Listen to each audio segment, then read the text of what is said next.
kapal angkatan ketiga ini yang kami undang adalah PTK PAUD dari satuan-satuan PAUD yang terakreditasi A atau B, sehingga memang tujuannya tidak lagi menjelaskan apa itu kurikulum atau dasar-dasar, hal-hal dasar seperti itu.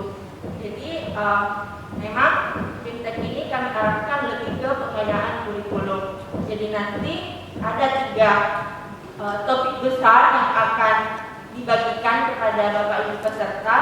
Yang pertama pendidikan kebencanaan, yang kedua pendidikan sosial dan finansial, dan yang ketiga adalah pendidikan kemaritiman. Jadi sekarang meskipun kita dari akreditasi A itu ketika pelaksananya di satuan pendidikan, tapi kemudian kalau dilaksanakan belajar dari rumah itu yang sangat menentukan berhasil tidaknya pendidikan itu adalah orang tua, bukan pendidikan dan tenaga kependidikan lagi. Bukan cuma itu, kalau tadinya akreditasi itu merupakan jaminan bahwa salah satu indikatornya tenaga pendidiknya adalah itu dijamin memiliki kemampuan, memiliki kualitas dalam hal melakukan pendidikan kepada anak usia dini. Nah sekarang bagaimana mentransfer pengetahuan itu, atau bagaimana kemudian membuat orang tua juga dalam tanda kutip terakreditasi A itu tanggung jawab daripada pendidik. Bagaimana melakukan komunikasi yang baik, bagaimana memotivasi orang tua agar tetap pendidikan itu dilaksanakan, menjadi satu hal yang insya Allah akan kita bahas dalam kegiatan ini. Ada faktor yang sangat menentukan yang membuat kemudian mengapa akreditasi itu tidak memiliki korelasi linear dengan mutu. Nah, apakah itu intervening variabelnya adalah ibu dan bapak sekalian, yaitu ibu dan bapak, guru dan tenaga kependidikan. Kalau guru dan kepala sekolahnya bukan guru dan kepala sekolah yang mampu menjadi pembelajar sepanjang hayat, maka ada masa ketika kemampuan adaptasi guru dan kepala sekolah itu akan memotong turun dari akreditasi itu, sehingga akreditasinya tetap A, tetapi kualitasnya sebenarnya sudah menurun.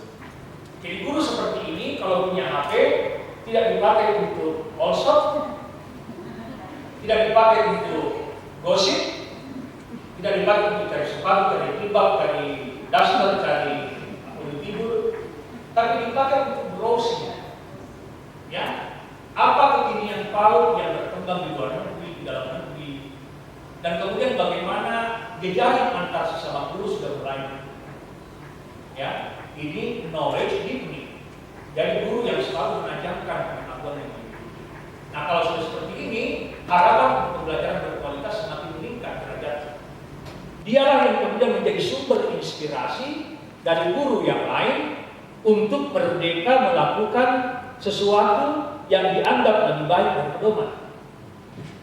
Nah, kesinilah Pak Menteri, Pak Nadiem Anwar Makarim ingin guru-guru itu mengejawantahkan dirinya menjadi guru yang merdeka. Guru yang merdeka ini syaratnya hanya satu, yaitu guru yang mampu mengejawantahkan dirinya sebagai orang yang memiliki kompetensi pembelajar sepanjang hayat yang paling baik. Nah, kalau sudah seperti itu, maka proses internalisasi pengetahuan di dalam dirinya tidak lagi sebatas deepening dan akuisisi, dan kemudian dia mengeluarkan itu menjadi pengetahuan baru.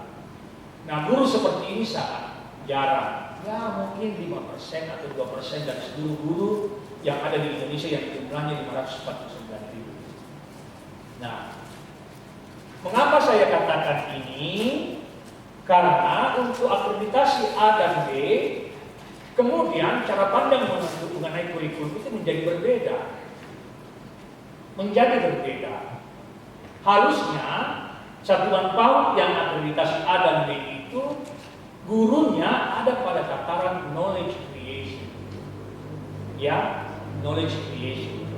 Sehingga memandang kurikulum itu tidak lagi sebatas peraturan perundang-undangan yang di dalamnya diurai secara rinci mengenai kompetensi inti dan kompetensi dasar yang harus diturunkan menjadi tema dan subtema kemudian dihantarkan kepada peserta didik.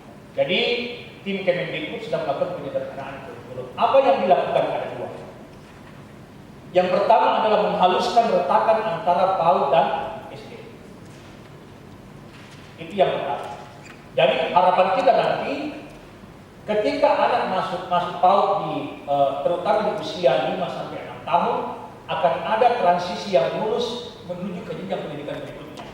Mengapa? Karena kurikulum kelas 1, 2, 3 SD itu akan diselaraskan dengan kurikulum PAUD di jenjang usia paling akhir, yaitu jenjang usia 5 dan 6. Sehingga nanti pola belajar melalui bermain atau bermain untuk belajar ini akan diadopsi di jenjang kelas 1, kelas 2, kelas 3. Sehingga anak akan terus bermain hingga kelas 3 SD. Itu yang kita harapkan. Nah, sehingga nanti tidak ada lagi retakan. Nah, itu yang pertama. Kemudian nanti kita akan mendorong agar ada komunikasi antara PKG dan KKG. Ya, apa itu PKG? Apa itu KKG? Pusat Kegiatan Gugus dan Kelompok Kerja. Nanya saya, pernah nggak ketemu KKG? Pernah nggak ketemu dengan guru SD? Siapa yang pernah? Kalau ketemu di pasar mungkin sering ya. Siapa yang pernah duduk dengan guru SD membahas mengenai output dari PAUD dan input yang diharapkan oleh SD? Kalau begitu sudah semakin kuat sinyal untuk mencabut akreditasi Anda. Karena Anda tidak pernah ketemu dengan guru SD.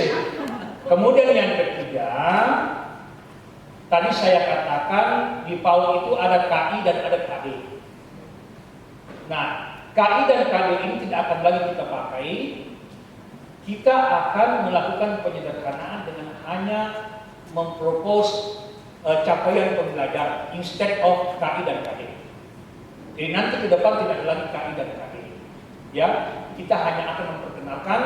Jadi yang paling atas Injilnya adalah apa yang disebut profil pelajar Pancasila. Kemudian diturunkan menjadi dimensi-dimensi yang di bawahnya ada capaian pelajaran. Sehingga nanti tidak dikenal lagi yang namanya KI dan KD di PAUD. Nah, harapan kita melalui penyederhanaan ini, kemudian guru-guru akan semakin mampu menjadi pembelajar sepanjang hayat. Mengapa? Karena kurikulum yang baru nanti tidak akan sedikit kurikulum yang ada sekarang. Pengembangan kurikulum untuk meningkatkan kualitas pembelajaran yang dilaksanakan oleh BPPAUD dan Dinas Provinsi Sulawesi Selatan secara resmi dinyatakan dibuka.